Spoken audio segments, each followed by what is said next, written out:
Hello, ladies and gentlemen, and welcome to episode 41 of Untold Evidence. On the 14th of November 2004, approximately 100 miles southwest of San Diego, California, a United States Navy aircraft carrier strike group was conducting routine training exercises. The carrier was the USS Nimitz. For approximately 2 weeks, the strike group's radar systems had detected unusual contacts. Multiple objects descending from above 80,000 feet to approximately sea level in less than a second. 80,000 feet to sea level in approximately 1 second. Then ascended again and then disappeared. On the 14th, the two FA-18F Super Hornet fighters were vectored to investigate. What the pilots saw, he would later testify under oath in front of the United States Congress. The lead pilot of the F-18 was Commander David Fravor. Fravor, at the time, was the commanding officer of the Strike Fighter Squadron 41, the Black Aces. His weapons systems officer was Lieutenant Commander Jim Slate.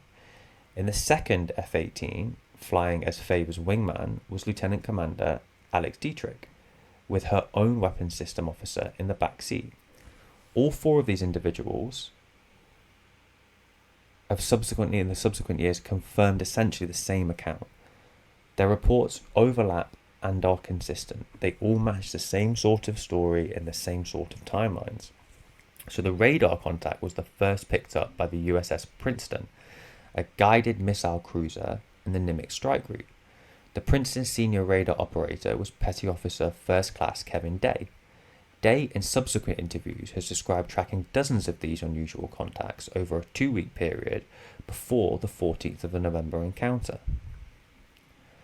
So when Favor's flight reached the area, there was no visible weather, no commercial aircraft, no military aircraft other than themselves.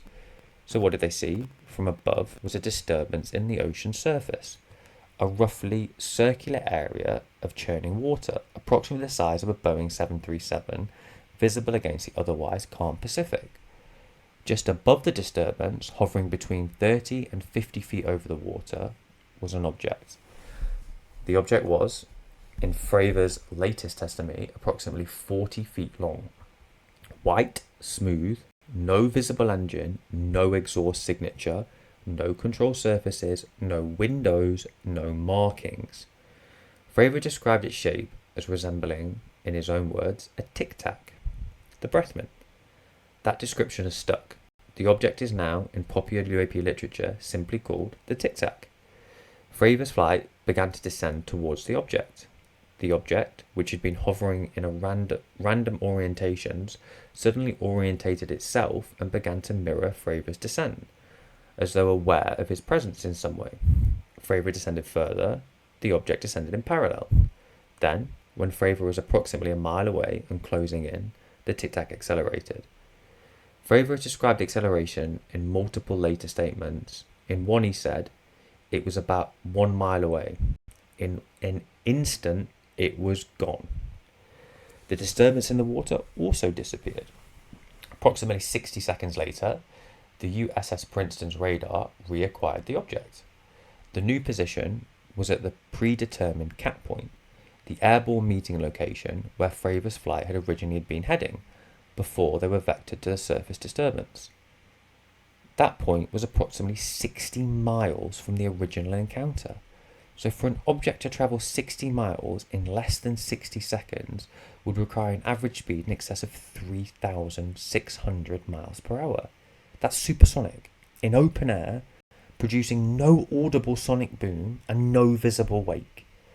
A second F-18 flight, piloted by Commander Chad Underwood, was launched to investigate the new contact. Underwood's aircraft carried a forward-looking infrared targeting pod. He recorded approximately 1 minute of footage of an unidentified object. That footage, which became known as the FLIR-1 video, was one of 3 videos that the Pentagon would, in 2020, formally confirm as authentic. So for 15 years, they didn't acknowledge it. 15 years after the event, they finally acknowledged it.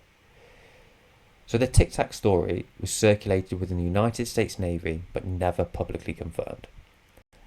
In December 2017, following the New York Times' article, which, as we covered in the previous episode, revealed the existence of the Pentagon's classified UAP program, the FLIR-1 footage was made public.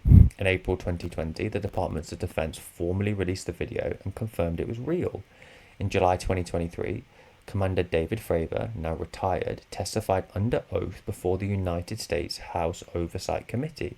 His testimony was direct. We quote, "What we saw was real. What we saw was solid.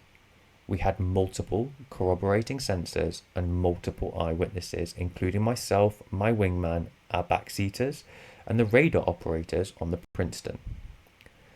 Fravor's statement that the object's flight characteristics, the acceleration, the absence of visible propulsion, the apparent awareness of its presence, were beyond any technology he understood the United States to possess. He also stated that he did not know that the object was, and was not making any specific claim about its origin. Now, the case for caution, multiple skeptical researchers have proposed conventional explanation for the Tic Tac.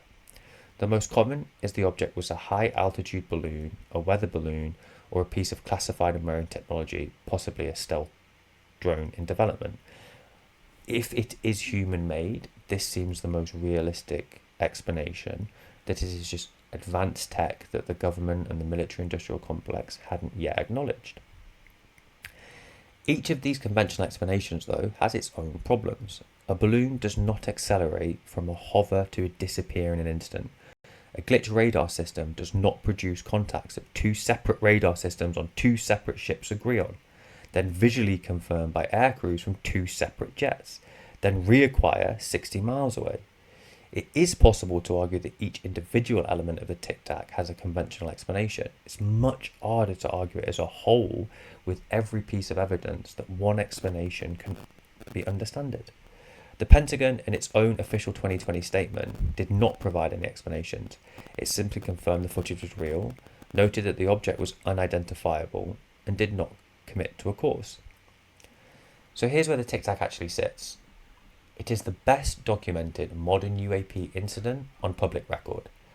Multiple credible witnesses, multiple corroborating sensor systems, multiple aircrew reports, sworn congressional testimony, government-confirmed footage, Pentagon acknowledgement that the object remains unidentifiable.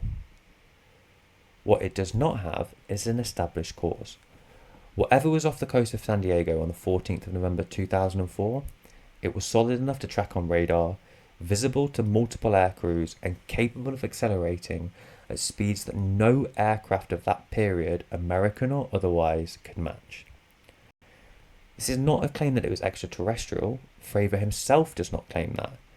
It's a claim that there was something there, something was real, and after 21 years, the United States military had not yet in any public forum said what it was.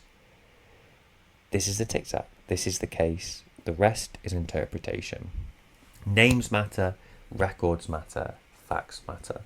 One of my favourite stories is the Tic Tac. It's one of the original stories I heard when I began my UAP and extraterrestrial journey.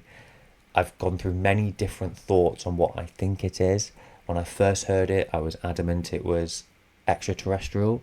I now think the most likely case is it's human tech reverse engineered, and the government and the CIA and the military were testing it on these pilots to see the reaction. Let me know what you think. What do you think the best explanation is? Like and subscribe. I hope you enjoyed this one, and I will see you in the next video.